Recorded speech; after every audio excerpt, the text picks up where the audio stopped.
My name is Dr. Sarah Carlson, and I'm an assistant professor in the Department of Special Education.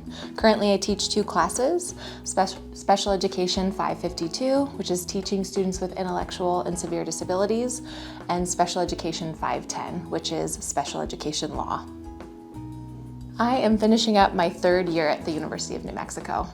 Actually, I'm originally from New Mexico. I grew up in Carlsbad, and my family, my parents and one of my sisters still lives here. So when there was an opening in the Department of Special Education here at the University of New Mexico, I was eager to apply and super happy to have landed the job. It's good to be home.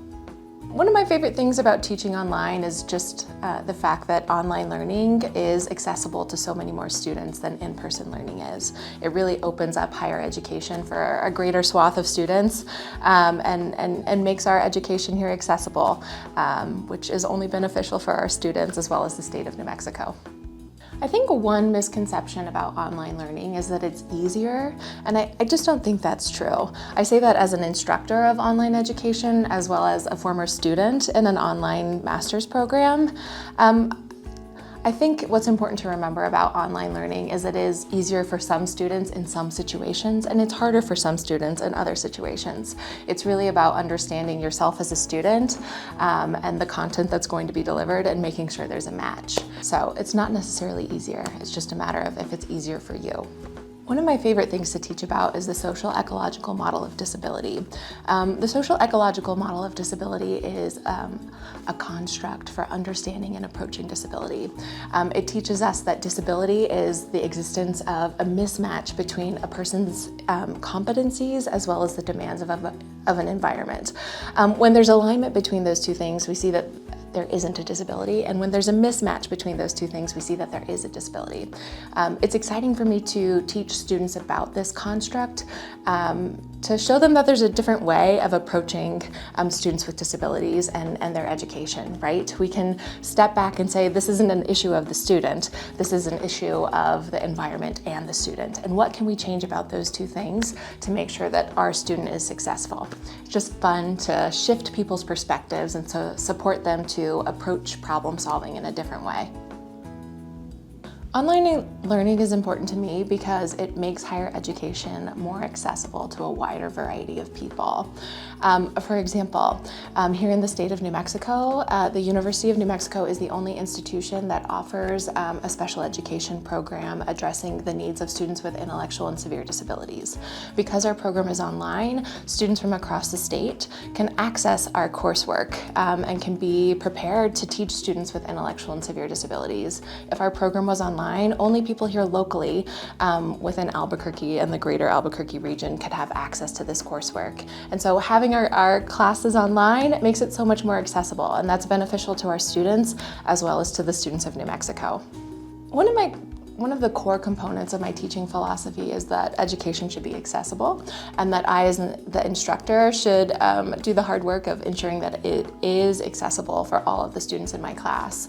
And so how does that show up in online learning? Well, first of all, by having our courses available online, we're making it accessible to a greater number of students. So that in and of itself makes the class more accessible. But we see, I incorporate that philosophy of accessibility into my online classes by ensuring that there's a wide variety of activities, there's a wide variety of presentation of material. We aren't just like sitting and getting a lecture online, right? Or just watching a video or engaging in an online discussion post, right? There's a wide variety of ways to engage with that material, even in the online environment, to ensure that students have numerous different ways to connect and engage with that material. I'm really lucky in that I'm able to teach synchronous online classes, meaning that we log into Zoom and access the coursework in a shared online space. As a result, it's really a little bit easier to facilitate kind of a sense of community within that particular modality, right? There's still that opportunity for a person-to-person connection. So I ensure that we even though that opportunity exists, it can still be a little tricky to connect with strangers online. So one of the things that I do to make sure we do have that personal connection and have kind of a sense of community and rapport within the class is to use small groups. We do a lot of breakout rooms, we do a lot of small group activities. I want to make sure that students are connecting with one another and not just listening from me. Another thing we do is just to normalize that we're all learning in our homes, right? Even me, sometimes as an instructor, I'm joining class from my home. And so we just normalize that, hey, there's a dog in the background and right, a kid ran in, and we're just all learning together in this unique environment, and we just normalize that and talk about it and make it a part of what's going on. And I think that brings a sense of community and camaraderie, and that we're all just in our houses learning and talking with one another. I'm really lucky in that the courses that I teach really are directly related to the work that future special education teachers and disability professionals are going to be expected to do in their future roles. So it's really pretty easy for me to incorporate this real world aspect into my online classes, right? The assignments that we're doing directly mimic and relate to the work that my students will need to complete in their future roles as special education teachers and disability professionals. But also there's space in our class to talk about kind of real life scenarios, right?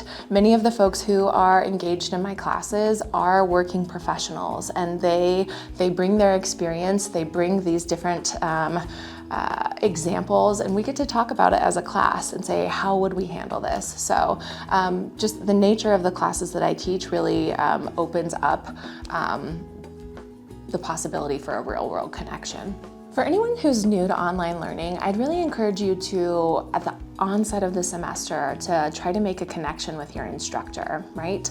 Sometimes in an online learning environment, that ability to establish a personal connection with the person teaching your class can be a little bit more difficult or challenging. That opportunity to kind of make small talk or just have a natural rapport isn't always facilitated in the online learning environment. So what I'd encourage you to do as a new online student is to make a connection, reach out to your instructor, go to their office hours, send a personal email, stick around after the online class, and just introduce yourself. I think that having that line of communication and a personal relationship already established can support you to reach out when you have a question or reach out when you have a concern. It just makes it easier to reach out when there's a problem when you've already reached out before. So I'd encourage you to make that effort to connect at the onset of the semester. I would just really recommend that if you haven't tried online learning before, be open to that idea, okay? Don't be scared of it as a possibility. It might be one of the best classes you take. Just keep an open mind about online education and give it a shot if you haven't.